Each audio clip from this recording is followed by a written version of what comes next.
Hello friend, સ્વાગત છે તમારું મારી YouTube channel spine and joint ફિઝિયોકેરની અંદર. આજના વિડીયોની અંદર હું વાત કરવાનો છું કમરના દુખાવાની સારવાર કયા કયા ડૉક્ટરો કરી શકે, તેમજ કમરના દુખાવો જો તમને હોય છે તો કયા સારવારમાં તમારે સ્ટેપ બાય સ્ટેપ આગળ વધવું જોઈએ. તો ચાલો જાણીએ કમરના દુખાવાની સારવારની વધુ વિગતો વિશે. પરંતુ વિડીયોમાં આગળ વધતા પહેલાં હું તમને કહેવા માંગીશ કે જો તમે અત્યાર સુધી મારી આ ચેનલને સબસ્ક્રાઇબ નથી કરી તો અત્યારે જ નીચે આપેલા સબસ્ક્રાઇબ બટનને ક્લિક કરી અને મારી આ ચેનલને સબસ્ક્રાઇબ કરો. તેમજ કમર, ગરદન, ઘૂંટણ, સ્નાયુ, સાંધા વગેરે જેવા સાંધા અને સ્નાયુની તકલીફોની એક યોગ્ય સારવાર અને યોગ્ય નિદાન માટે તમે કઈ રીતે આગળ વધી શકો છો એની હું માહિતી મારા આ યુટ્યુબ ચેનલ પર તમારા સુધી હું પહોંચાડતો રહીશ. તો આ માહિતી મિસ ના કરતા ચાલો જાણીએ આપણે કમરના દુખાવાની સારવાર કયા કયા ડૉક્ટરો કરી શકે. તો વિડીયોમાં આગળ વધીએ તો હું તમને બતાવવા માંગીશ કે એક પણ તકલીફની સારવાર પહેલાં એક ચોક્કસ નિદાન થવું જરૂરી છે. એક પ્રોપર નિદાન થાય છે, એક પ્રોપર ડાયગ્નોસિસ થાય છે, ત્યારબાદ જ કોઈ પણ તકલીફની આપણે યોગ્ય સારવાર કરી શકતા હોઈએ છીએ. મેં મારા લાસ્ટ વિડીયોની અંદર કમરના દુખાવાનું નિદાન કઈ કઈ રીતે થઈ શકે છે અને કોણ કોણ આ નિદાન કરી શકે છે એની દરેક માહિતી આપેલી છે. તમારા માહિતી માટે તમે આ વિડીયો જોવાનું મિસ કરેલું હોય તો વિડીયોના ડિસ્ક્રિપ્શનની અંદર મેં લાસ્ટ વિડીયોની લિંક મૂકેલી છે. એ લિંક પર ક્લિક કરી અને કમરના દુખાવાનું નિદાન તમારે કયા ડૉક્ટરો પાસે કરાવવું જોઈએ એમની ડિસ્ક્રિપ્શનમાં માહિતી આપેલી છે. તો એ માહિતી જરૂરથી આપ વાંચજો. ચાલો આપણે જાણીએ કે કમરના દુખાવાની સારવાર કયા કયા ડૉક્ટરો કરી શકે. તો કમરના દુખાવાની સારવાર અનુભવી ફિઝિયોથેરાપિસ્ટ, ઓર્થોપેડિક ડૉક્ટર, ન્યુરોફિઝિશિયન તેમજ ફેમિલી ફિઝિશિયન કરી શકે છે. આ ઉપરાંત પણ હાલમાં તમારી આજુબાજુની અંદર ઘણા બધા એવા લોકો હોય છે કે જે હાડવૈદ, ટચકી ઓળંગનારા વ્યક્તિઓ, ગામના ભૂવા, નસના જાણકાર વગેરે વગેરે ડૉક્ટરો પાસે કમરના દુખાવાની અને મણકાની તકલીફોની સારવાર કરાવતા જોવા મળે છે. તેમજ મારા આ 16 વર્ષની પ્રેક્ટિસની અંદર મારી પાસે પણ એવા ઘણા બધા પેશન્ટ્સ આવે છે જે અલગ અલગ આ રીતની જગ્યાએ સારવાર લઈને આવેલા હોય છે. તો આજે હું તમને જણાવીશ કે આ બંનેના સારવારની અંદર શું તફાવત હોય છે, તેમજ શા માટે આપણે એક અનુભવી ડૉક્ટરની સલાહ લેવાનો આગ્રહ રાખવો જોઈએ. તો મારું તમને રેકમેન્ડેશન છે કે અનુભવી ફિઝિયોથેરાપિસ્ટ, ઓર્થોપેડિક ડૉક્ટર, એક ન્યુરોફિઝિશિયન અથવા તો તમારા ફેમિલી ફિઝિશિયન પાસે જ તમારે કમરના દુખાવાની સારવાર લેવાનો આગ્રહ રાખવો જોઈએ. ઘણા બધા હાડવૈદ, નસના જાણકાર, ભૂવા, ટચકી ઓળંગનારા વ્યક્તિઓ જેમને યોગ્ય કરોડરજ્જુની રચના તેમજ એમની અંદર જે સેન્સિટિવ વસ્તુઓ આવેલી છે એમની માહિતીનો અભાવ હોય છે. એ અનુભવને આધારે બનેલા એ હાડવૈદ તેમજ અનુભવને આધારે એ ટ્રીટમેન્ટ આપતા હોય છે. તો ઘણી વખત કરોડરજ્જુની આજુબાજુ એવા જે સેન્સિટિવ વસ્તુ નસ તેમજ સેન્સિટિવ જે વસ્તુઓ છે જો તે ડેમેજ થાય તો ઘણી વખત દુખાવો. તો મારા આ અનુભવની અંદર ઘણા કેસ મેં એવા જોયેલા છે કે જે હાડવૈદ પાસે જઈને આવેલા હોય અને દુખાવો વધારીને આવેલા હોય, તેમજ જે તકલીફો હતી એ તકલીફોને અનેક ગણી વધારીને પછી અંતે ફિઝિયોથેરાપી તેમજ ઓર્થોપેડિક અને બીજા ડૉક્ટરનો સલાહ સૂચન એ લેતા હોય છે. તો હું તમને આગ્રહ કરું છું કે જો તમને કમરનો દુખાવો હોય તો તમારે ફક્ત અને ફક્ત ન્યુરોફિઝિશિયન, ઓર્થોપેડિક ડૉક્ટર, તમારા ફેમિલી ફિઝિશિયન અથવા તો ફિઝિયોથેરાપિસ્ટની સલાહ લેવાનો તેમજ તેમની પાસે જ સારવાર લેવાનો આગ્રહ રાખવો જોઈએ. આપણે જાણીએ કે તો ચાલો આપણે જાણીએ કે એક ફેમિલી ફિઝિશિયન, ઓર્થોપેડિક, ન્યુરોફિઝિશિયન તેમજ ફિઝિયોથેરાપિસ્ટનું કામ શું હોય છે અને ક્યારે ક્યારે તમે આ ચારમાંથી કયા કયા ડૉક્ટરને ક્યારે બતાવી શકો છો. તો સૌથી પહેલાં આપણે જોઈએ કે ફેમિલી ફિઝિશિયન. ફેમિલી ફિઝિશિયનનું કામ છે નિદાન થયા બાદ દવાઓ આપવાનું. ત્યારબાદ જો સામાન્ય તમને દુખાવો હોય છે, એકદમ શરૂઆતના સ્ટેપનો દુખાવો છે, જે દુખાવો ફક્ત અને ફક્ત કમરના ભાગની અંદર થોડો થોડો દુખાવો લાગતો હોય તો તમે તમારા નજીકના ફેમિલી ડૉક્ટર અથવા તો ફેમિલી ફિઝિશિયનને તમે બતાવી શકો છો. તેમજ એ લોકો અમુક દવાઓ આપે છે અને એ દવાઓથી થોડું તમને દુખાવાની અંદર રાહત થતી હોય છે.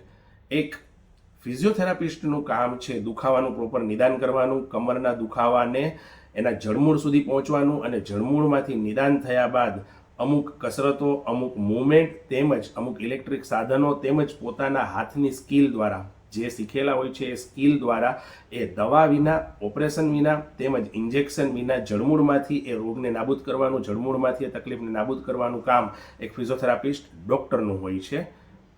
ઓર્થોપેડિક ડૉક્ટરનું કામ બહુ જ ઓછા કેસની અંદર જરૂર પડતી હોય છે. જે જગ્યાએ કરોડરજ્જુમાંથી કોઈ નસ દબાતી હોય, ગાડીની તકલીફ હોય, મણકાની વધારે પ્રમાણમાં તકલીફો હોય, જ્યારે પગની અંદર નબળાઈ આવવાની શરૂઆત થાય, વધારે પ્રમાણમાં આપણા રૂટીનની પ્રમાણમાં જ્યારે આપણા રૂટીનના કામ ડિસ્ટર્બ થતા હોય તો એવા બહુ જ ઓછા કેસની અંદર ઓર્થોપેડિક ડૉક્ટરો કાપકૂપ કરીને ઓપરેશન કરીને આ તકલીફોને દૂર કરવાનું કામ કરતા હોય છે.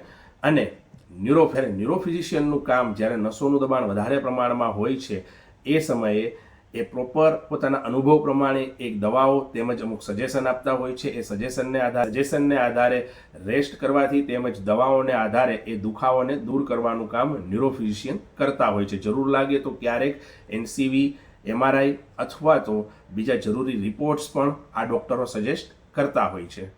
તો ચાલો જાતો થઈ વાત કયા ડૉક્ટરો પાસે તમારે નિદાન તેમજ સારવાર કરાવવી જોઈએ પણ જો તમને કમરનો દુખાવો હોય છે તો કયા સ્ટેપ બાય સ્ટેપ તમારે સારવાર લેવી જોઈએ. તો એ સારવારના સ્ટેપ બાય સ્ટેપની માહિતી માટે આપણે આગળ વધીએ વિડીયોની અંદર. તો બધાથી પહેલું સ્ટેપ છે દવા અને આરામ. જી હા મિત્રો, જ્યારે તમને શરૂઆતનો દુખાવો હોય છે, થોડા પ્રમાણમાં દુખાવો હોય છે, તેમજ જો વધારે પ્રમાણમાં કરોડરજ્જુની આજુબાજુના સ્નાયુ ઉપર સોજો હોય છે તો ત્યારે ડૉક્ટર તમને બધાથી પહેલા સ્ટેપની અંદર અમુક દવાઓ આપતા હોય છે તેમજ તમને રેસ્ટ કરવાનો એટલે કે આરામ કરવાનો એ આગ્રહ કરતા હોય છે. તો આ પહેલું સ્ટેપ છે દવા અને આરામ. ત્યારબાદ સેકન્ડ સ્ટેપ છે દવા અને ફિઝિયોથેરાપી સારવાર. જી હા મિત્રો, ઘણા બધા કેસની અંદર ઓર્થોપેડિક ડૉક્ટર તેમજ ન્યુરોફિઝિશિયન દવાઓ આપ્યા બાદ એ કેસને ફિઝિયોથેરાપિસ્ટ પાસે મોકલતા હોય છે. દવા અને ફિઝિયોથેરાપી સાથે આ કમરના દુખાવાનો આરામ તેમજ એને રાહત આપવાનું કામ સેકન્ડ સ્ટેજની અંદર થતું હોય છે. થર્ડ સ્ટેજની અંદર છે ફિઝિયોથેરાપી તેમજ જીવનશૈલીની અંદર, જીવન પદ્ધતિની અંદર અમુક બદલાવો. ફિઝિયોથેરાપી સારવારની સાથે તમારા રૂટીનની અંદર, જેમ કે જો ગૃહિણીઓ હોય તો એ ઘરના કામની અંદર અમુક જીવન પદ્ધતિની અંદર ફેરફાર કરવાના હોય. જો કોઈ ઓફિસનું વર્ક કરતા હોય, કોઈ સતત બેસવાનું અથવા તો ઊભું રહેવાનું કામ હોય તો ફિઝિયોથેરાપીની સાથે તમારા જીવનશૈલીની અંદર જે બદલાવો કરવાના હોય એ બદલાવો કરીને પણ આપણે આ દુખાવાને દૂર કરી અને દુખાવાને રાહત તેમજ દુખાવામાંથી આરામ મેળવવાની પ્રોસેસ તરફ આપણે આગળ વધતા હોઈએ છીએ. તો આ ત્રીજું સ્ટેપ છે.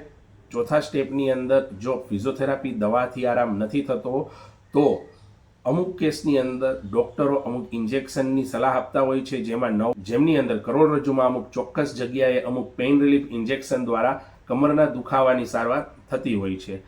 પાંચમા સ્ટેપની અંદર આવે છે ઓપરેશન. જી હા મિત્રો, આ બધા જ વસ્તુઓથી જો તમારો કમરનો દુખાવો મટતો નથી તો ફાઇનલી બહુ જ ઓછા કેસની અંદર તમારે ઓપરેશન સુધીની સારવાર પણ કરાવવી પડતી હોય છે. તો આ પ્રોસેસ છે સ્ટેપ બાય સ્ટેપ. સૌથી પહેલાં દવા અને આરામ, ત્યારબાદ ફિઝિયોથેરાપી અને દવા, ત્યારબાદ ફિઝિયોથેરાપી અને તમારી જીવનશૈલીની અંદર બદલાવો, બહુ જ ઓછા કેસની અંદર ઇન્જેક્શન, તેમજ એકદમ જૂજ કેસની અંદર જ્યારે આ બધી જ સારવારોથી અસર નથી થતી ત્યારે બહુ જ ઓછા કેસની અંદર ઓપરેશન પર જવું પડતું હોય છે. અત્યાર સુધીના મારા આ અનુભવની અંદર હું તમને એક વાત ચોક્કસ જણાવીશ કે મારી પાસે અગર 100 કમર દર્દના દર્દીઓ આવે છે તો એમાંથી માત્ર અને માત્ર 2 થી 3 પેશન્ટને જ આ ઓપરેશનની સારવાર સુધી પહોંચવું પડતું હોય છે. બાકી 97 થી 98% કેસ એ ફિઝિયોથેરાપી, દવા અને આરામથી એકદમ સારા થઈ જતા હોય છે તેમજ તેમના રૂટીનમાં આવી અને પહેલાં જેવું જ કામ કરી શકતા હોય છે. તો ચાલો આપણે આગળ વધીએ. કમરના દુખાવાની સારવાર જે છે એમનો આધાર તમારા કેટલા પ્રમાણમાં તકલીફ છે, તમને કઈ રીતની તકલીફ છે, તેમજ તમારી ઉંમર કઈ રીતની છે, તેમજ તમારું કામ કઈ રીતનું છે, એ બધી જ વસ્તુઓ ઉપર કમરના દુખાવાની સારવારનો આધાર રાખતો હોય છે. હું તમને આગ્રહ કરું છું કે કમરના દુખાવાની સારવાર જે રીતે મેં આગળ વાત કરી એ રીતે જ અનુભવી ડૉક્ટરો પાસે જ તમારે કમરના દુખાવાની સારવારનો આગ્રહ રાખવો જોઈએ. કેમ કે કરોડરજ્જુની આસપાસ, કમરના મણકાની આસપાસ એવી નસો આવેલી હોય છે જે નસો ડેમેજ થાય તો તમને પેરાલિસિસ તેમજ પગના બીજી તકલીફો થવાની સંભાવનાઓ ખૂબ જ મોટા પ્રમાણમાં રહેલી છે. કમરના દુખાવાના સચોટ નિદાન માટે તેમજ સચોટ સારવાર માટે આ ફિઝિયોથેરાપિસ્ટનો પણ સંપર્ક કરી શકો છો. ફિઝિયોથેરાપિસ્ટને કન્સલ્ટ કરવા માટે ઓર્થોપેડિક અથવા તો ન્યુરોફિઝિશિયન અથવા તો ફેમિલી ફિઝિશિયનના રેફરન્સની જરૂર નથી હોતી. તમે ડાયરેક્ટલી ફિઝિયોથેરાપિસ્ટ પાસે જઈ શકો છો તેમજ એમને પ્રોપર નિદાન અને સારવાર માટે તમે એના સલાહ સૂચન લઈ શકો છો. એક અનુભવી ફિઝિયોથેરાપિસ્ટ એ એબલ હોય છે, એની પાસે સ્કિલ તેમજ એ માસ્ટરી હોય છે, એ પ્રોપર નિદાન કરી શકે તેમજ એ પ્રોપર સારવાર કરી શકતા હોય છે. તો આપ ડાયરેક્ટ ફિઝિયોથેરાપિસ્ટનો પણ સંપર્ક કરી શકો છો.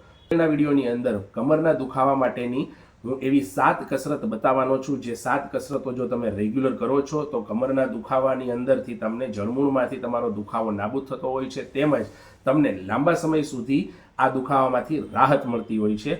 તો જો તમે હજુ સુધી તમે મારી આ ચેનલને સબસ્ક્રાઇબ નથી કરી તો અત્યારે જ નીચે આપેલા સબસ્ક્રાઇબ બટન પર તમે ક્લિક કરો અને મારી આ ચેનલને સબસ્ક્રાઇબ કરો તેમજ કમર, ગરદન, સાંધા, સ્નાયુ વગેરે સાંધા તથા સ્નાયુની તકલીફો માટે જો તમને કોઈ પણ પ્રકારની તકલીફો હોય તો તમે સ્ક્રીન પર આપેલા મારા આ નંબર પર કોન્ટેક્ટ કરી શકો છો. મને એની ટાઈમ તમારો સપોર્ટ કરવાની અંદર, તમારો દુખાવો દૂર કરવાની અંદર તેમજ તમને સપોર્ટ કરી અને તમારા ચહેરાઓની ઉપર સ્માઇલ લાવવાની અંદર મને ખૂબ જ ખુશી મળશે. તમને તકલીફોમાંથી દૂર કરવા માટે તમે અમને એક મોકો આપો અને ફિઝિયોથેરાપી સારવારની અવેરનેસ તેમજ ફિઝિયોથેરાપી સારવાર ઘર ઘર સુધી પહોંચે તેમજ લોકો દવા અને ઓપરેશન વિના દુખાવામાંથી મુક્તિ પામે એ જ સ્પાઇન એન્ડ જોઈન્ટનું વિઝન છે.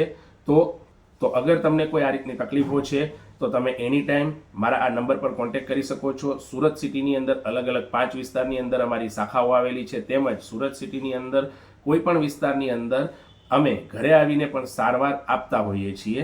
તો વધુ માહિતી માટે બન્યા રહો અમારી યુટ્યુબ ચેનલ ઉપર spine and joint physio care. Doctor Hardik Patel. Thank you. Take care.